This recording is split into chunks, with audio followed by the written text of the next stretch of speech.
আপনাদের মূল্যবান উপদেশ। রাজনৈতিক দলগুলোর সাথে দফায় দফায় দীর্ঘ আলোচনার পর অবশেষে জুলাই ঘোষণাপত্রের খসড়া চূড়ান্ত করল অন্তর্বর্তী সরকার। এর মধ্যে এ নিয়ে সামাজিক যোগাযোগ মাধ্যম ফেসবুক পেজে দিনক্ষণ চূড়ান্তের কথা জানান খোদ প্রধান উপদেষ্টার প্রেস সচিব শফিকুল আলম। পোস্টে লিখেন, অন্তর্বর্তী সরকার জুলাই ঘোষণাপত্রের খসড়া চূড়ান্ত করেছে। আগামী ৫ আগস্ট বিকেল ৫টায় গণঅভ্যুত্থানের সব পক্ষের উপস্থিতিতে জুলাই ঘোষণাপত্র জাতির সামনে উপস্থাপন করা হবে। এ বিষয়ে বিস্তারিত অবিলম্বে ঘোষণা করা হবে। শনিবার দুপুরে নিজের ভেরিফাইড ফেসবুক পেজে এক পোস্টে এসব কথা লেখেন তিনি। এর আগে এদিন সকালে এক অনুষ্ঠান শেষে তথ্য উপদেষ্টা মোহাম্মদ মাহফুজ আলম বলেন, বহুল প্রতীক্ষিত জুলাই ঘোষণাপত্র ৫ আগস্টের আগেই প্রকাশিত হতে পারে। এমনকি ঘোষণাপত্রের তারিখ আজ ঘোষণা হতে পারে বলেও ইঙ্গিত দেন তিনি।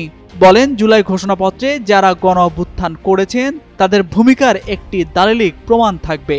কোন কোন আকাঙ্ক্ষা ও ঐতিহাসিক পরিস্থিতির কারণে এখানে উপনীত হয়েছিলাম, কেন জুলাই অভ্যুত্থান সংগঠিত হয়েছিল এবং কোন পথে যাত্রা করতে চেয়েছিলাম, এসব বিষয় এতে উঠে আসবে।